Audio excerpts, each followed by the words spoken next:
Well, it's coming up on 1,000 days since China, I think the phrase that would fit is kidnapped two Canadian nationals, Michael Spavor and Michael Kovrig.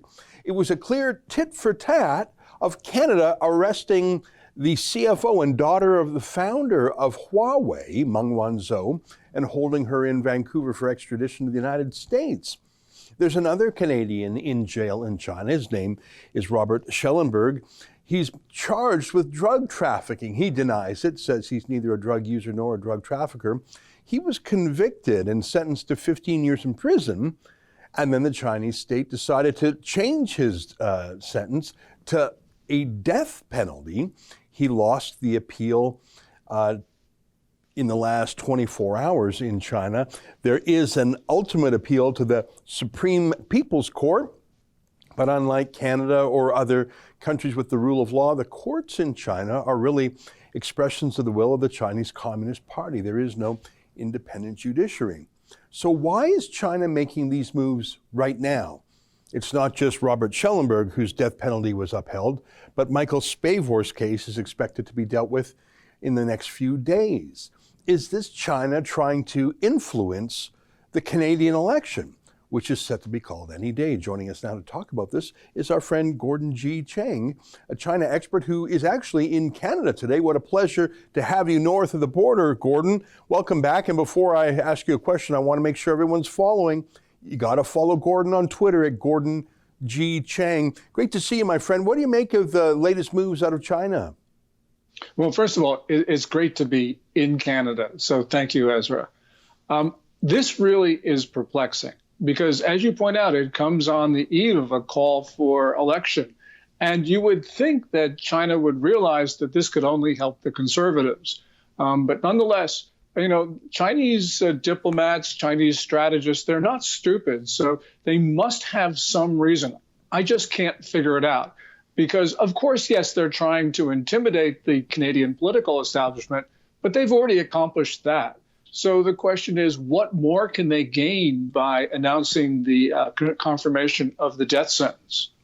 Yeah, it's very unusual. I noticed that this time, Dominic Barton, Canada's ambassador to China, was on the scene, and he was speaking in diplomatic terms, but he made it clear that he disagreed with the Chinese government.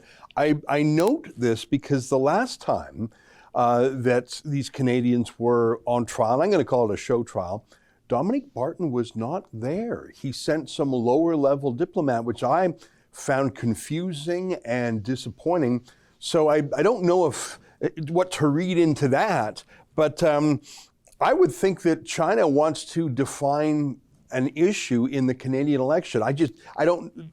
You raise a good question. How do they think it'll break? I don't know. But it's clear they want to meddle a little bit in what Canada's about to decide over here. I think that's what they want.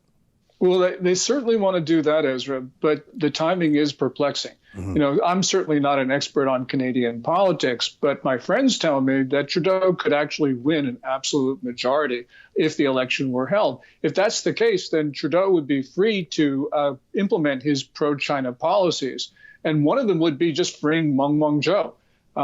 But something like this, it would seem to me, highlights the failure of Trudeau's approach to China. So it might not change the election results, but it's certainly not going to help the incumbent prime minister, a friend of Beijing. So this has all the hallmarks of another Chinese mistake. But, this is one of those things where China must have some reason for doing this. It's just that we can't figure it out. Yeah, I mean, one of the things that puzzles me are China's decision makers receiving unvarnished news, even news they don't like, or is there a culture of fear and compliance? No one wants to tell them the truth, so perhaps diplomats or other sources of intel shade their information, color it a little bit to please their masters. What I mean by that is, I think the Canadian public opinion has hardened against China in the last 2.5 years. We see that in poll after poll. Canadians are becoming more and more skeptical.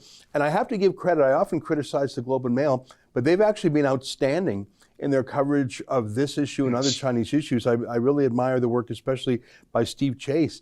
So I think that maybe there's a chance that Chinese diplomats are reporting back to Beijing and saying, oh, boss, it's going really well. We've got them on the knees now.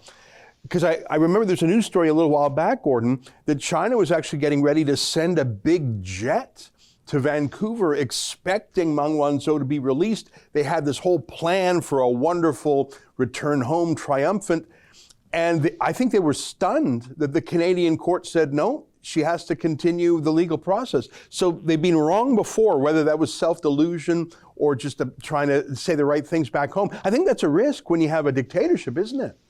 Well, it is. And you point to something which is really important, and that is, especially over the last couple of years, we have seen Chinese diplomats engage in tactics that actually alienate target countries.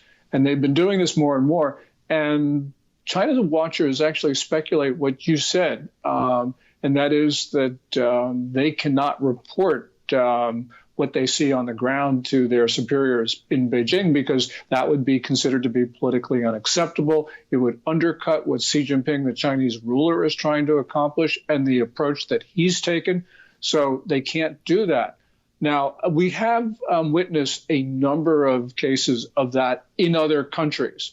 So we shouldn't be surprised that they're also making the same mistakes in Canada. So I think you're absolutely right about what's happening inside at this particular time, because at least from the outside, that is what is appearing to happen. That's an excerpt from my daily show, the Ezra Levant Show. Every day I do a monologue on the news of the day, then I interview an interesting guest, and then I read my hate mail. You gotta subscribe. Go to rebelnews.com.